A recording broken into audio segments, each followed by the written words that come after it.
isso. Queridíssimo Roberto Mota. Boa tarde, Roberto Mota. Mota. Direto com Mota. Muito bem, várias pautas aqui com o Mota. Saudade de você, Mota, primeiramente. Boa tarde, Zuzu. Boa tarde, Emílio. Boa tarde, toda a equipe. Boa tarde, nossa querida audiência. E eu estou sempre honrado de estar aqui com vocês. Muito obrigado. Boa. Ô Mota, você viu lá que tinha aquele selo, né, da censura federal. A gente estava mostrando agora como dia da televisão. E essa censura existiu até 88, se não me engano. Não sei a data prevista. Até 88, né, Mota?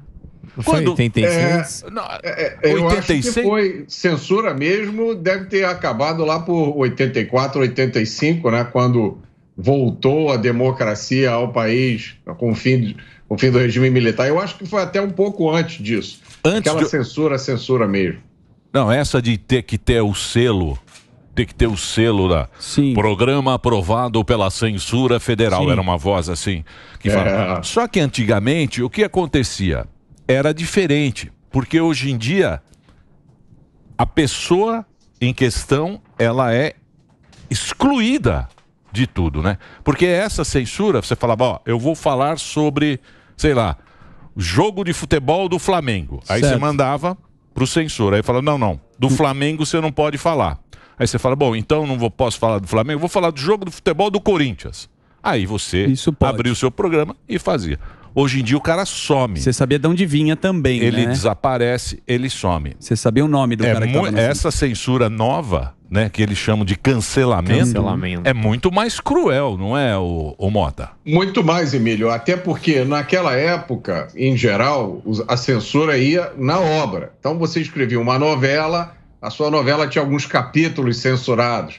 Você escrevia uma música, a música tinha alguns versos censurados. Não tinha problema, você mudava os versos, gravava a sua música, continuava fazendo sucesso. Hoje em dia, as pessoas são canceladas, você ataca a essência da pessoa, né? Ou então a pessoa é processada, é proibida de viajar, é obrigada a pagar multas milionárias. Então, a pessoa é calada. É um ataque à liberdade de expressão como a gente nunca viu antes. O pior de tudo, é disfarçado como se fosse uma coisa boa. É para sua proteção, é para o nosso bem. O negócio é complicado. Tá esquisito o negócio aí. E acho que vai em frente. Agora eu vi, cara, que tem um negócio que me preocupou também, porque é o seguinte, você vai na China... Tem essas reeducações. São escolas de reeducação. Nós tivemos em Cuba. Em Cuba era com homossexual. Cultura. Sim. O homossexual vai para a escola de reeducação. Na China tem o círculo lá, eu não me lembro agora o nome, mas se você não concordasse com aquele pensamento, você iria para este lugar para se reeducar. E me parece que no Brasil também nós teremos escolas... de redemocratizar as pessoas. Você viu isso aí? Saiu essa notícia. Meu Deus. Isso me preocupa, porque aí é a ditadura perfeita. É muito preocupante mesmo, Emílio, principalmente porque tem muita gente ingênua que ainda não entendeu o que está acontecendo. E diga-se de passagem, não é só no Brasil, é no mundo inteiro, né? Essa tentativa de uma certa corrente política de deter o monopólio da verdade. Isso é tirado sem nenhuma modificação do livro 1984, do George Orwell, onde existia o Ministério da Verdade. O grande personagem do livro, 1984, é um sujeito chamado Winston Smith, que era funcionário do Ministério da Verdade. O Winston passava o dia inteiro, a tarefa dele era, quando o partido mudava de opinião sobre alguma coisa, ele ia nos arquivos, pegava todos os jornais antigos e reescrevia as notícias para que elas agora ficassem de acordo com a nova orientação do partido. E a história do século XX tem episódios extremamente trágicos com essa história de reeducação. Na China, teve a grande revolução cultural de Mao Tse-tung. Lá, filhos denunciavam os pais à polícia política. E o outro episódio terrível da história foi o que aconteceu no Camboja. Camboja tinha um ditador comunista educado na França. Reparem vocês, para aqueles que acham que o problema é a falta de educação. Pol Pot era o ditador do Camboja que resolveu acabar com a elite urbana do país. Pol Pot mandou 25% da população do país para campos de reeducação. Quase ninguém saiu vivo. E agora me parece que aqui no Brasil nós vamos ter também essa ideia. Essa ideia me soa esquisita. É bem estranho. Mas você vê, por exemplo, lá na... Porque tudo... O que eu não consigo entender é o seguinte. Tudo que não vai com esse pensamento é essa agenda, vamos chamar de agenda. Tudo que não tem esse pensamento é tratado como extremista. Tudo que é direita hoje é extrema-direita. Exato. Em qualquer lugar que você vai, que o cara não Ultra. Que não concorde com a cartilha. Né? Tem uma cartilha. Sim. É a cartilha woke. Total. É a cartilhinha woke. Se você não concordar com alguma coisa daquela cartilha, você é de extrema-direita. Por que isso, ô Mota? Isso é uma mistura de ingenuidade com esperteza, Emílio. Dependendo da pessoa com quem você está lidando, às vezes é ingenuidade e às vezes é muita esperteza, porque a maioria das pessoas não sabe direito a diferença entre esquerda e direita, né? Não conhece os termos, não conhece os conceitos. Agora, se você conversar com o cidadão comum brasileiro, com o trabalhador, aquele que acorda 4h30 da manhã, que fica 2 horas na condução, que trabalha, luta que nem um desesperado para manter a família dele longe do crime, para dar condições para os filhos. Se você conversar com essas pessoas, você vai ver que mais de 90% delas têm um pensamento que você enquadra ou como liberal ou como conservador. Ou seja, a esmagadora maioria da população é o que se chama de direita. O que acontece é que essa turma da esquerda teve, durante muito tempo no Brasil, o monopólio absoluto do discurso. Vocês estavam falando antes aí sobre o tempo da válvula, né? Antigamente no rádio, na televisão. Eu, quando tinha 18 anos, não tive acesso a qualquer pensador que não fosse de esquerda. Aqui no Brasil, os livros que você comprava eram todos de esquerda. Essa conversa de ideologia na educação, as pessoas falam como se fosse uma coisa nova, sempre foi assim. Eu só fui ouvir falar de grandes pensadores liberais, por exemplo, os economistas da escola austríaca, Hayek, Mises, ou mesmo entender Adam Smith, que escreveu em 1776 A Riqueza das Nações. Eu só fui aprender isso depois de velho. Ninguém me explicou, quando eu estava na escola, o que era capitalismo. Ninguém me explicou a importância da propriedade privada. Então, a esquerda, durante muito tempo, ela dominou. Ela tinha o monopólio da verdade e da virtude. De repente, por uma série de fatores, né? Fatores que têm a ver com mudanças na nossa sociedade, tem a ver com rede social, tem a ver com internet e tem a ver também com alguns políticos e pensadores. De repente, as coisas mudaram. E a esquerda perdeu isso. E, na minha opinião, perdeu irrecuperavelmente. Jamais vai ter de volta. Qual é a reação deles?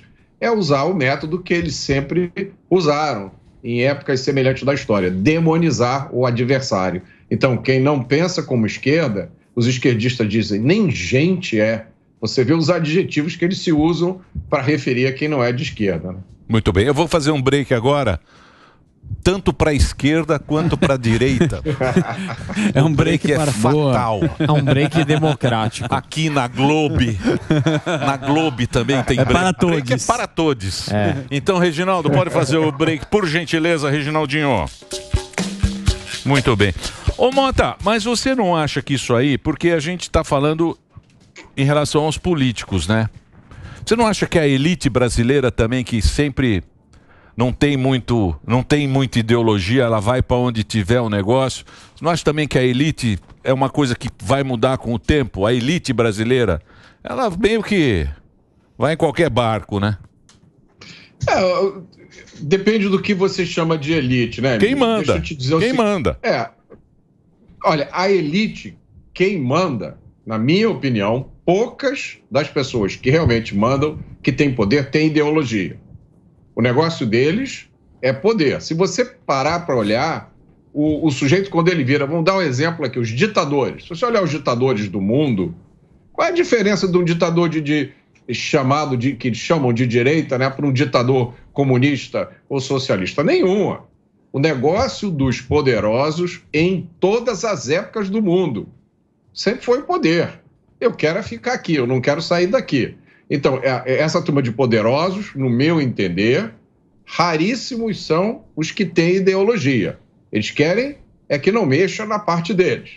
Agora, a nossa elite, se você disser como pensar em elite, como essa turma mais informada, o pessoal dos grandes centros urbanos, né? A turma que tem dinheiro, aqui de Ipanema, do Leblon, aqui no Rio de Janeiro, dos Jardins, essa turma é de esquerda, também desde que não mexam nas coisas deles. É o pessoal que defende as invasões do MST, mas mora numa cobertura de 1.000 metros quadrados no Leblon. Agora mesmo, antes de entrar no programa, eu fui dar uma volta, para aproveitar que está esse calor danado, e fui dar uma volta aqui pela praia, e vi um sujeito correndo aqui na praia de Ipanema, agora 12:30, com um boné do MST. Eu aposto com vocês que esse cara não mora em nenhuma invasão. Então você tem esse fenômeno já foi descrito por vários pensadores, sociólogos, você tem esse fenômeno, que a grande maioria da população tem valores conservadores. Você tem essa pequena elite intelectual que acha que sabe mais do que a gente sabe, que tem valores esquerdistas. E você tem a turma que manda. Para a turma que manda, o negócio é o poder. Certo. A gente falando da direita, da esquerda, veio na minha cabeça que a Cuba, essa é uma notícia, que a gente está devendo 538 milhões de dólares. E eles falaram, não tem como pagar essa dívida. Qual é, na sua cabeça, por que a gente fica emprestando dinheiro que a gente já não tem para os países, com o BNDES, que é uma furada, e a gente insiste nesse discurso, o governo vai por esse caminho, na sua opinião, meu querido Mota? Eu não tenho nenhuma explicação razoável para isso, Zu. Eu até sugeri no Pânico que fizessem com Cuba a mesma coisa que fazem com a gente quando a gente está devendo no cartão de crédito. Você sabe, né? Você esqueceu ou não conseguiu pagar. O que acontece quando você está devendo 3 ou 4 meses no cartão de crédito? O cara liga 10 vezes para sua casa, né? Aquela operadora de telemarketing. O senhor, bom dia. O senhor tem previsão de pagamento da sua fatura? E você não consegue mais ter sossego. Deviam fazer a mesma coisa com Cuba. Não tem nenhuma explicação lógica, política ou moral para você, para um país que ainda tem tantas coisas a serem feitas como o Brasil, pegar dinheiro dos trabalhadores, porque esse dinheiro é nosso. Pegar o nosso dinheiro e emprestar por uma ditadura comunista, fazer seja lá o que for. Não tem desculpa nenhuma para isso. Não fecha a conta. Mas você viu que saiu uma pesquisa agora, o que deixa a gente mais chateado é o seguinte: 61% da população está desanimada. Sim. E a turma, quando... final de semana. Saiu o final de semana agora, né? Caiu desanimada. Caiu o otimismo, aumentou o otimismo subiu de 60 para 40 com o Lula. Uma coisa assim. Melhorou o otimismo. Como é que é? O otimismo do Lula melhorou. Ele estava em 80. Como que é que melhorou? Melhorou. De 60 foi para 60. De 80 para 60? 77 para 60. Então, o otimismo... o otimismo. Parou. Melhorou. Melhorou de 77 para 60. Como é que melhora? Ele melhora. Melhora. De 77 vai para 60, dá uma melhorada. Fez a conta foi a gasolina. Não, caiu de 79 para 66. Subiu de 79. Melhorou. Ele melhorou de 79 para 66. Otimismo na economia. O futuro da economia. Mas é ruim você ter uma população desanimada também, né? Porque aí quando você está... Muito. As pessoas vêm falar comigo em todos os lugares onde eu vou, Emílio. Muita gente está desanimada. Até porque nos últimos anos a gente ficou com a sensação de que dessa vez a coisa ia, né? A gente viu ideias que nunca tiveram vez no Brasil, ideias que têm a ver com liberdade econômica, que é a liberdade que está na base de tudo. Se você não tem liberdade para decidir como você gasta o dinheiro que você ganha, você não vai ter liberdade para fazer mais nada, né? Essa é a ideia essencial do Adam Smith, que pensou nisso em 1776. Então a gente ficou com essa sensação, né, de que agora o Brasil vai, agora nós vamos deslanchar, agora as coisas vão dar certo. e aí vem um banho de água fria. Isso é que desanima as pessoas. Você vê sendo vendidas como geniais coisas que já eram velhas há 20, 30 anos atrás. Você vê políticos dando ideias, ou políticos ou outros, pessoas públicas, né? Como essa decisão agora, decisão judicial de multar o Uber em R$1 bilhão e obrigar a contratar todos os motoristas da CLT. Peraí, assim, as pessoas realmente têm que desanimar, né? Mas eu acho que isso também um dia vai passar. É isso aí. O que mais? Posso falar a respeito das câmeras? Da segurança. Falar de segurança pública, que aqui em São Paulo o juiz determinou aí que os policiais usassem as câmeras e tem multa, inclusive se prender bandido sem algema. Se, por exemplo, não tá com a algema na mão, pegou uma cordinha ali, é 100 pau pro governo pagar. Eu queria saber sua opinião, porque o Tarcísio, uma das pautas dele era que gradualmente tirar isso daí, fazer um estudo para tirar e deixar o policial trabalhar tranquilamente. Queria saber sua opinião sobre isso. Valeu, Morgado. Obrigado pela pergunta. Aproveito para fazer o merchan do meu livro. Opa! Boa! Olha lá. Então, aqui tem a desmistificação de várias dessas narrativas sobre segurança pública. Eu acho que o benefício da câmera para o cidadão, para a segurança pública e para o policial é nenhum. A câmera é, na melhor das hipóteses, uma coisa inútil, que só vai ser usada para prejudicar o policial. Aqui no Rio de Janeiro, se você olhar, chega a ser uma covardia. Você tem um policial, esse calor que está fazendo aqui, com aquela farda, depois ele ainda veste o colete, a prova de balas, e aí por cima daquilo vai uma armação e a câmera fica aqui no peito do policial projetado. E eu faço a seguinte sugestão: eu vou concordar com câmeras nos policiais se essa mesma obrigação for estendida para todas as outras instituições que lidam com crime e segurança pública no Brasil. Aí eu topo. Boa. Agora, você acha mesmo... Porque assim, a gente sabe que tem excessos, né? Em todas as profissões existe excesso. Você acha que isso daí acaba coibindo os excessos da polícia ou faz o efeito contrário? Por exemplo, a gente sabe que o policial às vezes não tem resguardo nenhum, né? Quando ele acaba baleando algum bandido. Você acha que isso acaba... diminuindo o poder da polícia, pensando duas vezes, meu Deus, se eu derrubar um bandido aqui, sabendo que vai atentar contra a minha vida, ele vai se ferrar? Você acha que isso acaba diminuindo a ação de mau profissional ou acaba diminuindo aí o bom profissional atuar da maneira efetiva que deveria?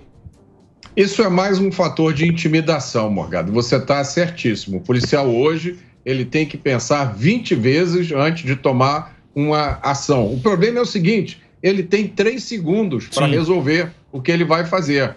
O grande economista, pensador americano Thomas Sowell, fala muito bem disso nos livros dele, do legislador ou do magistrado que está lá na sala dele, refrigerada no escritório, e aí fica horas pensando numa questão que o policial tem 3 segundos para resolver o que ele vai fazer.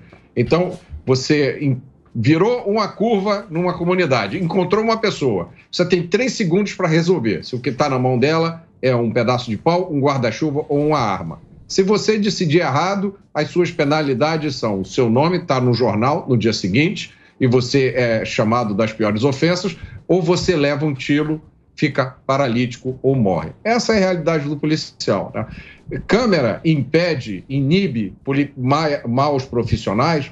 Se inibe, por que a gente não coloca, por exemplo, câmera em todos os médicos, de todos os serviços públicos do Brasil? Vocês lembram da história do anestesista? Eu não vou nem repetir, porque é um troço tão bizarro, né? Que aconteceu aqui no Rio de Janeiro. Mas aquilo levou alguém a sugerir que todos os médicos agora usem uma câmera pendurada no pescoço? Evidente que não. Fiscal também. Eu queria que os fiscais... É o que mais poderia ser. Fiscal podia usar a câmera, né? Motorista. Assim, a melhor punição, a melhor prevenção contra crime e maus profissionais é o rigor da lei. Exatamente. Que as pessoas sejam tratadas com o rigor da lei. É isso. Ô Mota, você pode ficar com a gente? Sabe quem vem aí hoje, né? Convidada de altíssima categoria. A gente precisa ter uma presença ilustre. Opa. Dá pra você ficar mais um pouquinho aqui com a gente? Claro, vai ser um prazer, Emílio. Boa. Muito obrigado.